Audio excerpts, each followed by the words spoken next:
এই, কি রে মৌ, তোকে কখন থেকে বলেছি বলতো ঘরটা ঝাড় দিয়ে দিতে? একবার বললে কথা কানে যায় না নাকি? এতক্ষণে তো এই ঘর 10 বার ঝাড় দেওয়া হয়ে যেত। কোনো কাজ করতে বললেই হলো তোকে, শুধু কুড়েমি আর কুড়েমি। এখনো বসে আছিস দেখ, চুপ করে আমার কথা শুনছিস? হ্যাঁ, তাড়াতাড়ি কর, ওঠ, ঘরটা ঝাড় দিয়ে দিবি শিগগিরই, উঠে পড়। আমাকে কেন বকছো মা? আমি কি করব বলো তো? ঠাম্মি তো বললো এখন যেতে হবে না। ঠাম্মি আগে চুলে তেল লাগিয়ে দেবে, মাথা আঁচড়ে দেবে। ঠাম্মির আমার চুলের সব যত্ন করা যখন শেষ হয়ে যাবে, তারপরেই আমি এখান থেকে উঠতে পারবো। আর তাছাড়া ঠাম্মি আমাকে বললো ঘর সব ঠাম্মি ঝাড় দিয়ে দেবে প্রয়োজনে, কিন্তু আমি যাতে ঝাঁটা হাতে না ধরি। আমি কি করব বলো তো মা? তুমি শুধু শুধুই আমাকে বকো। আমি তো ঘর ঝাড় দিতেই চাইছি, কিন্তু ঠাম্মি যে সব সময় না করে। একদম একদম ঠিক কাজ করি আমি। এই ফুলের মতো নাতনি আমার, তাকে দিয়ে কিনা শুধু শুধু ঘরের কাজ করাতে চাইছে। একদমই চলবে না এই বাড়িতে, এইসব কাণ্ড একদম চলবে না। আমি তো আছি এখনো, মরে তো যাইনি। আমি থাকতে আমার নাতনি কেন কাজ করবে শুনি? কলমের হাত আমার মৌয়ের, আর তাকে দিয়ে কিনা ঝাঁটা ধরানোর কথা বলছে। নিকুচি করেছে আমার ঘর ঝাড় দেওয়ার। তুমি তোমার কাজ করো গিয়ে তো বৌমা, আমি ঠিক ঘর ঝাড় দিয়ে দেব। সব ব্যাপারে তোমাকে মাথা ঘামাতে হবে না।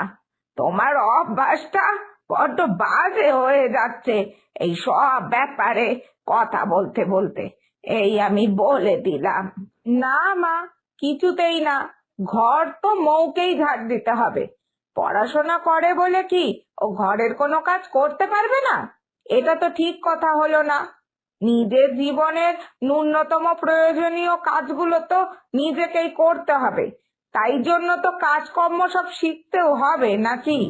মা, দয়া করে আপনি ওকে সব কাজে বাধা দেবেন না, আমি এটা বলে রাখলাম। আর মৌ, এক্ষুনি ওঠ, ঘর ঝাড় দিতে যা। আমি কিন্তু আর বারবার বলবো না, শিগগিরই যা। হ্যাঁ বাবা, হ্যাঁ, যাচ্ছি এখনই। এত বকো না তো মা, তুমি খুব বকা দাও আমাকে, আমার ভালো লাগে না।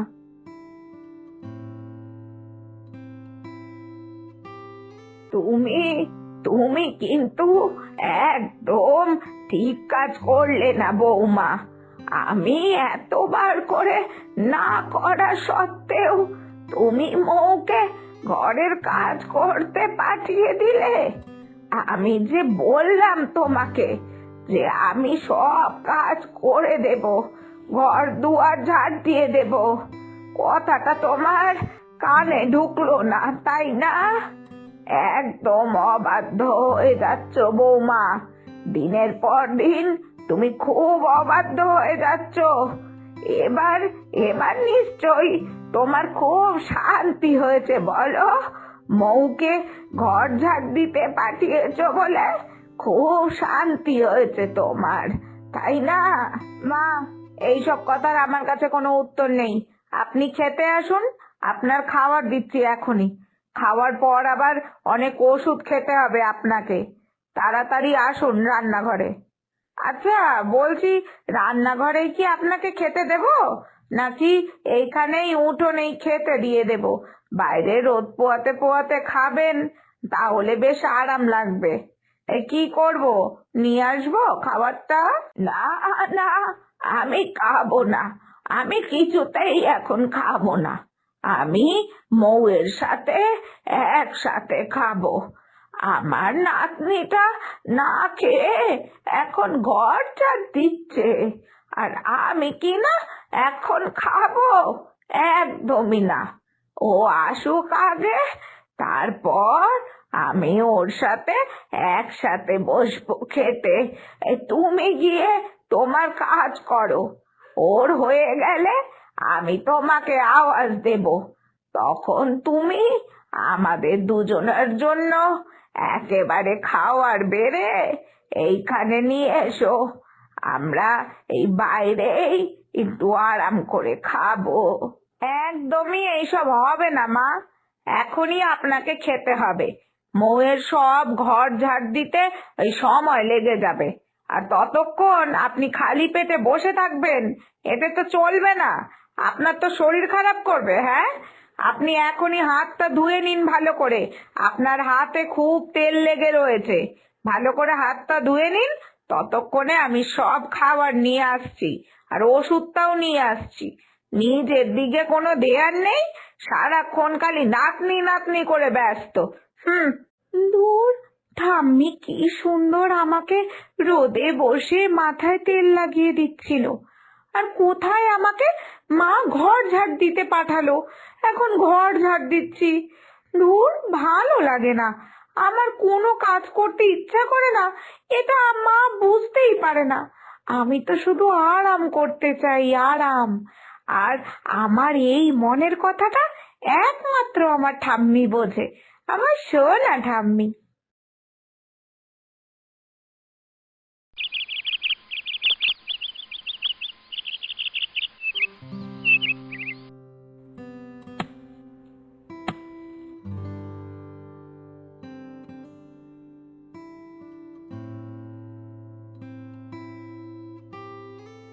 এই মৌ, এইদিকে আয় তো একটু। কিরে মৌ, তাড়াতাড়ি কর মা, এইদিকে আয় একটু, দরকারি কাজ আছে তো। কেন কেন গো, কি হলো? তুমি আবার কেন ডাকছো মৌকে বারবার করে? ও ঘরে একটু বিশ্রাম করছে, কি কাজ আছে আমাকে বলো না বাপু।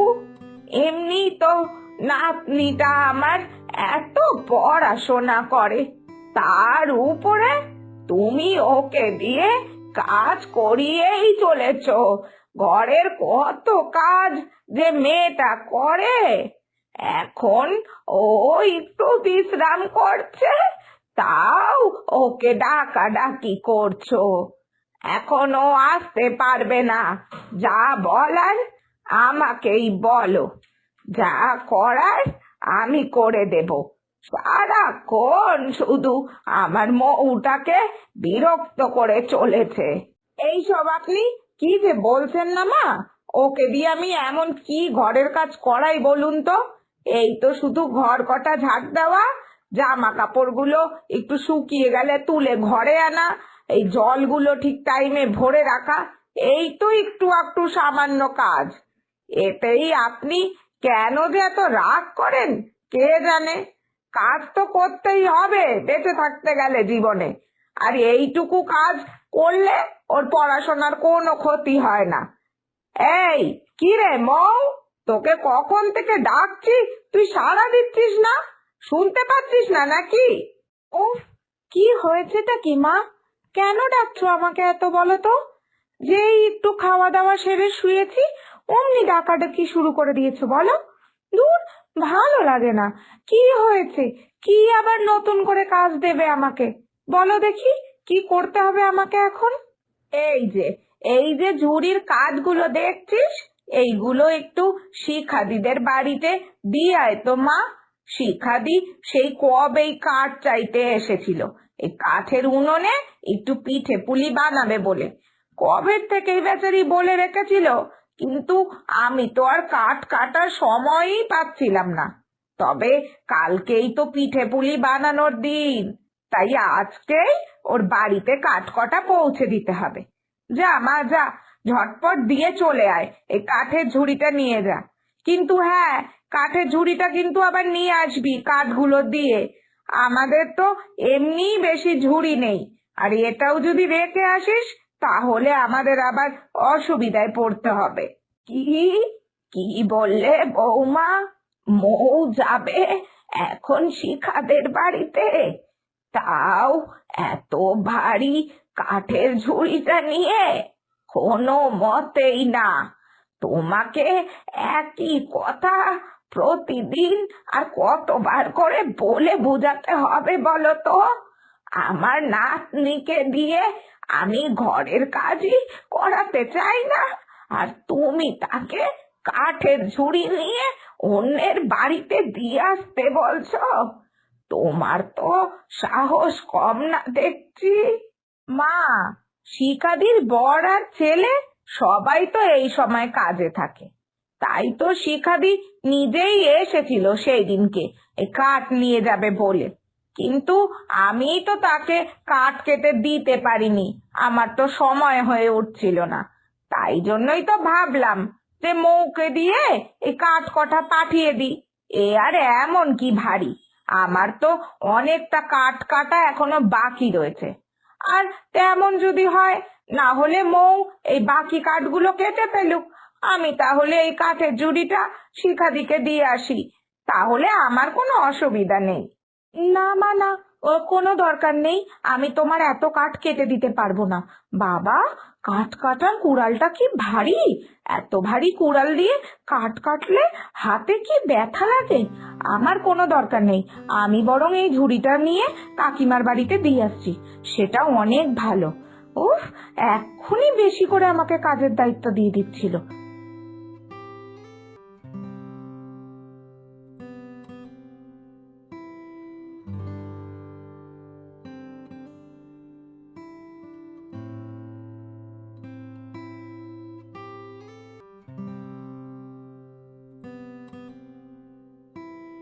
বৌমা, এই কাজটা কি তুমি ঠিক করলে বলো তো? আমার কথার কি কোনো মূল্য নেই তোমার কাছে? আমি যতই না করছি, তুমি তত বেশি করে মৌকে দিয়ে সব কাজ করাচ্ছ। তুমি কি এটা ঠিক করছো বলো তো? মা, আপনি একটু বুঝুন, আমার দিকটাও একটু বুঝুন। আমি আপনাকে অপমান করতে চাই না, আর করিও না, কিন্তু আপনি ভাবুন তো মা, মৌ তো বড় হচ্ছে, ওকে কাজ না শিখালে ও তো আর কোনো সময়ই কাজ করতে চাইবে না। যদি আমাদের হঠাৎ করে কিছু হয়ে যায়, তাহলে মৌকে তো নিজের কাজটা নিজে করেই খেতে হবে নাকি? আর না হলে ও যদি কোনো চাকরির জন্য বা পড়াশোনার জন্য শহরে যায়, তখন তখন ওকে কে করে দেবে সব? তখনও তো ওকে নিজের কাজটা নিজেকে করতে হবে, এগুলো শিখতে হবে। আর শ্বশুর বাড়ির কথা সে আর কি বলি, ও তো আমি ছেড়েই দিলাম। তাই তো আমি ওকে দিয়ে কাজ করাই। আসলে কি বলুন তো মা, একটা কথা আছে না, শরীর হলো মহাশয়, যা সয়াবে তাই সয়। ও যদি এখন আরাম করে করে অভ্যাস করে ফেলে, তাহলে ওর শরীর যে পরে আর কাজই করতে পারবে না। তাই জন্যই তো আমি ওকে এখন থেকেই অল্প অল্প করে কাজ করতে শেখাচ্ছি, একটু বুঝুন। এটা এটা তো বৌমা একদম ঠিক কথা বলেছে। আমাদের কিছু হয়ে গেলে বা মৌ কাজের জন্য অন্য শহরে গেলে, তখন তো ওকে রান্না করে খেতেই হবে, না হলে তো ও না খেয়ে দে শরীর খারাপ করে ফেলবে।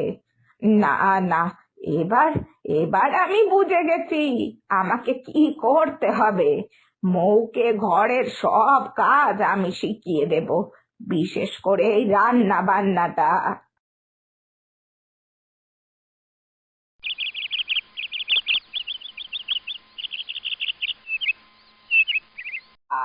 বাহ, কি সুন্দর রান্না করতে শিখে গেছিস রে দিদি ভাই।